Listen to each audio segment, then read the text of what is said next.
Saudara, ketika kita sudah melayani Tuhan dengan sungguh-sungguh, ketika kita sudah berusaha semaksimal mungkin untuk menjadi anak-anak Tuhan yang seturut dengan kehendak Tuhan, hidup sesuai dengan firman Tuhan. Bahkan ketika kita sudah berdoa, memohon dan berserah kepada Tuhan, namun ketika keadaan yang ada di hadapan kita ada di luar ekspektasi kita, ketika keadaan yang kita rasakan ini sungguh-sungguh tidak seperti apa yang kita kehendaki, bagaimanakah dengan perasaan kita? Tentu sangat berat. Saya pun mengalami hal yang sama. Tentu kita akan bertanya sama Tuhan, bagaimana kok seperti ini Tuhan? Bagaimana kok begini Tuhan? Bagaimana kok begini Tuhan? Bagaimana dan bagaimana? Itu pun yang dilakukan dan dialami oleh seorang Nabi Habakuk, saudara.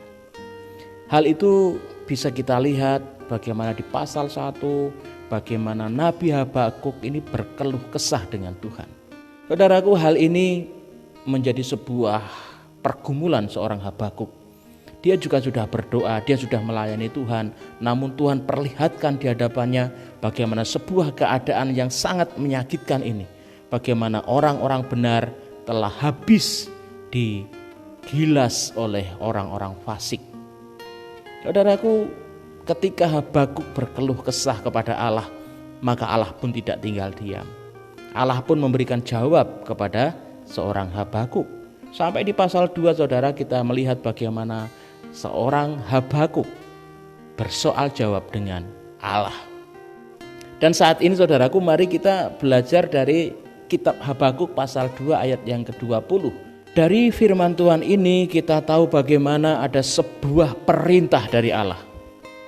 Perintah itu adalah berdiam dirilah. Kalau saya terjemahkan dengan bahasa saya itu menang. Seperti itu, saudara. Itu adalah sebuah perintah yang harus kita lakukan.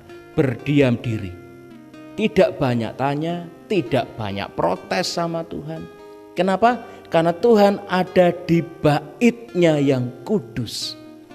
Allah meskipun tampak diam, Dia memperhatikan setiap kehidupan manusia. Ketika Allah berkata, diamlah, maka kita semua sebagai anak-anak Tuhan, meskipun kita merasakan sendiri bahwa ketidakadilan itu terjadi dalam diri kita, kita sendiri pun merasakan bagaimana seolah-olah ada perlakuan yang tidak adil yang terjadi dalam kehidupan kita. Allah memerintahkan saya dan saudara untuk tetap diam di dalam hadirat-Nya. Ketika kita diam di dalam hadirat Tuhan, disinilah kita akan menemukan sebuah kekuatan yang besar, kekuatan yang dahsyat. Karena apa? Karena kita dengan berdiam diri di dalam hadirat Tuhan, kita akan melihat Tuhan bekerja. Kekuatan dan kedahsyatan Allah akan terjadi menolong saya dan saudara. Saudaraku, ketika Allah meminta kita untuk diam di dalam hadirat-Nya, sebenarnya Allah mau menyampaikan satu hal, bahwa pertolongan Tuhan akan kita rasakan. Karena Tuhan diam di dalam bait-Nya melihat kehidupan anak-anak yang dikasihinya. Dia turut merasakan ketika anak-anaknya diperlakukan dengan tidak adil. Dia turut merasakan setiap kesedihan yang dialami oleh anak-anaknya. Dia turut merasakan akan setiap kesakitan yang dialami oleh anak-anaknya. Saudaraku, dan ada waktunya. Meskipun menurut kita sepertinya terlambat seperti itu, tetapi waktu Tuhan adalah waktu yang terbaik, saudara.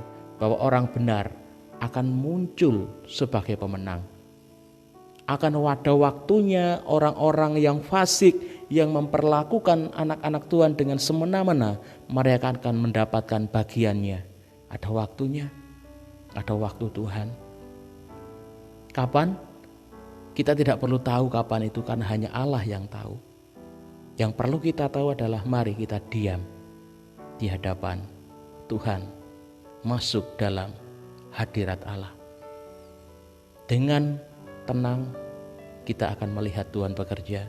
Dengan tetap tenang di dalam hadirat Tuhan, kita akan mendapatkan kekuatan untuk terus bertahan sampai pertolongan Tuhan akan dinyatakan. Kita akan merasakan damai sejahtera meskipun kita diperlakukan dengan tidak adil dan semena-mena. Dengan tetap diam di dalam hadirat Tuhan, mari kita lihat Allah yang akan berperang untuk saya dan saudara. Jadi saudaraku, jikalau saat ini engkau diperlakukan tidak adil, engkau melihat orang-orang yang dikasihi Tuhan diperlakukan dengan tidak ada perlu banyak protes sama Tuhan. Tetaplah tenang di dalam hadiratnya. Terus nyambung sama Tuhan. Saudara akan melihat Tuhan bekerja. Saudara akan melihat bagaimana kekuatan Allah menolong saya dan saudara. Di dalam ketenangan ada kekuatan yang dahsyat. Di dalam ketenangan kita akan menanti waktunya Tuhan. Tidak ada pernah terlambat waktu Tuhan untuk saya dan saudara. Meskipun terkadang kita merasa waktu Tuhan itu tidak tepat dan terlambat. Namun sekali lagi, Allah tidak pernah keliru. Dia tidak pernah terlambat. Waktunya adalah waktu yang terbaik. Tuhan Yesus memberkati.